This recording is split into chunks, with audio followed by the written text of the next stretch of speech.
నమస్కారం. ఈరోజు మనం ఒక అద్భుతమైన మనసుకు హత్తుకొనే అంశాన్ని చూడబోతున్నాం. ఆధునిక గృహాల్లో మన మాతృభాష అయిన తెలుగును మళ్లీ ఎలా త్రాణం పోసి నిలబెట్టాలనే దానికి ఇదొక చక్కటి మార్గదర్శి అనుకోవచ్చు.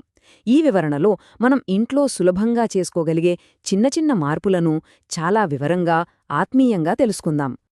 ఓసారి మనమందరం ఈ ప్రశ్న వేసుకుందాం. అమ్మమ్మలు, తాతయ్యలు చెప్పే ఆ కమ్మని కథలు ఎక్కడికి వెళ్లాయో? ప్రతి బిజీ కుటుంబంలోనూ ఈ రోజుల్లో బాగా మిస్ అవుతున్నది ఇదే కదా. గడిచిన కాలపో ఆ ఆత్మీయమైన గొంతులు, నిద్రపుచ్చే ఆ తీయని మాటలు ఇప్పుడు ఎందుకు వినిపించడం లేదో అర్థం చేసుకోవడం ద్వారానే మనం ఈ ప్రయాణాన్ని మొదలుపెడదాం. ఇక మొదటి భాగం స్క్రీన్ టైంతో పోరాటం. ఆధునిక గృహాల్లో పేరెంట్స్ ఎదుర్కొంటున్న అతిపెద్ద సవాలు ఇదే కదా. ఒకప్పటి పరిస్థితులకి, ఇప్పటి వాస్తవానికి మధ్య ఉన్న తేడాను ఒక్కసారి గమనిస్తే, ఒకప్పుడు ఇంటిలో నిద్రపుచ్చే కథలు, జోలపాటలు ఉండేవి. కాని ఇప్పుడొక చిన్న పల్లెటూరైనా, పెద్ద నగరమైనా సరే దృశ్యం ఒక్కటే కదా. పిల్లలెప్పుడూ మొబైల్ ఫోన్ పట్టుకొని ఆటలు ఆడుతూ, ఇంగ్లీష్ పాటలు వింటూ గడుపుతున్నారు. దీనివల్లే మన కమ్మని తెలుగు మాటలు మెల్లమెల్లగా కనుమరుగవుతున్నాయి. అసలు ఇది ఎందుకు జరుగుతోంది? దీనికి ప్రధాన కారణం ఇప్పుడున్న పరిస్థితుల్లో తల్లిదండ్రులు తమ కార్పొరేట్ ఉద్యోగాలతో, దైనందిన ఉరుకులు పరుగుల జీవితాలతో విపరీతంగా బిజీగా ఉంటున్నారు. ఉద్దేశపూర్వకంగా కాకపోయినా ఈ పరుగులాటలో పిల్లలతో ప్రశాంతంగా కూర్చుని ఆ పాతకాలపు తెలుగు కథలు చెప్పే సమయం వారికి దొరకడం లేదు.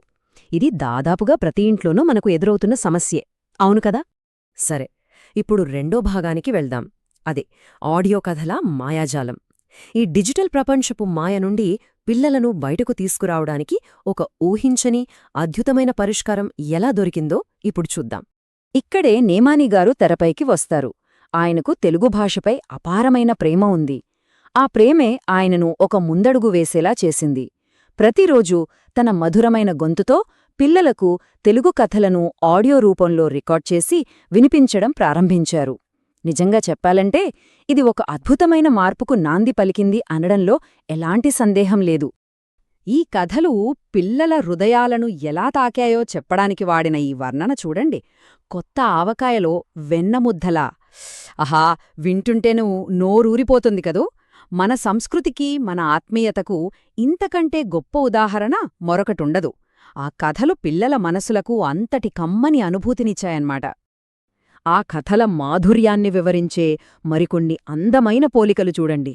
వేసవిలో పన్నీటి జల్లుల, మజ్జిగన్నంలో మామిడి రసంలా. అబ్బా, ఎంత బావుందో కదా. ఈ కథలు పిల్లల మనస్సులను అంతలా హత్తుకున్నాయి. ఇలాంటి స్వచ్ఛమైన సాంస్కృతిక అనుభూతిని పిల్లలకు అందించడం వల్ల వారు భాషలోని తీయదనాన్ని, ఆ మట్టి వాసనను ఆస్వాదించడం మొదలుపెట్టారు. ఇక మూడో భాగం దినచర్యలో ఒక సరికొత్త మార్పు. ఈ ఆడియో కథలు ఇంట్లో రోజువారీ పనుల్లో ఒక సహజమైన, అందమైన మార్పును ఎలా తీసుకువచ్చాయో చూద్దాం. కథలు వినడం మొదలుపెట్టాక తల్లిదండ్రులు చాలా ఆశ్చర్యపోయారు.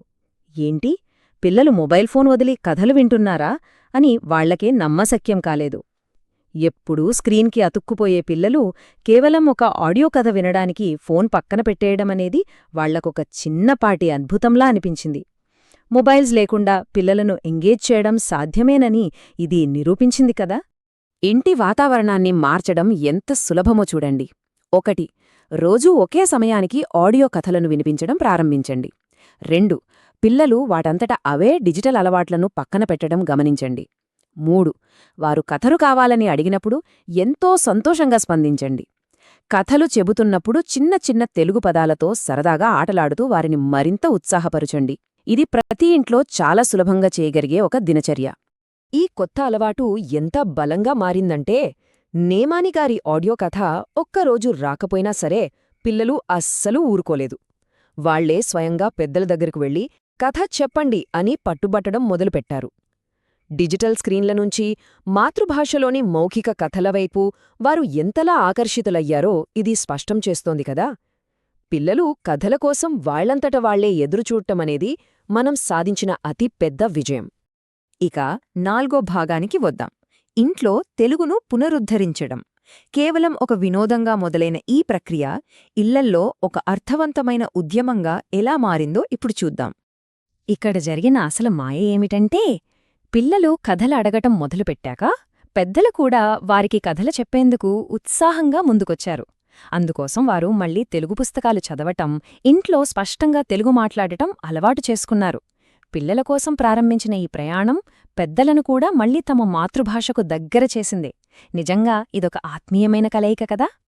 ఈ చిన్న ప్రయత్నం సృష్టించిన మార్పు ఎలాంటి ప్రభావం చూపిందో ఒక్కసారి గమనిస్తే ఇది కేవలం కథలకే పరిమితం కాలేదు. పిల్లలను వారి మాతృభాషకు చేరువచేసింది. ఇంటి వాతావరణంలో సరికొత్త ఆశను, ఆనందాన్ని నింపింది. అన్నిట్కంటే ముఖ్యంగా మన భాషపై మనకుండే గర్వాన్ని మళ్లీ బతికించింది. ఇది ప్రతి కుటుంబం ఆస్వాదించాల్సిన ఒక అందమైన ప్రయాణం.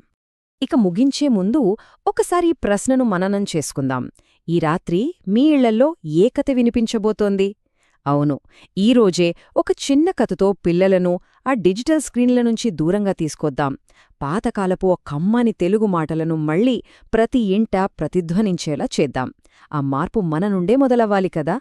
ఈ వివరణాత్మక ప్రయాణం మీకు మంచి ప్రేరణనిచ్చిందని ఆశిస్తూ ఇక్కడితో సెలవు.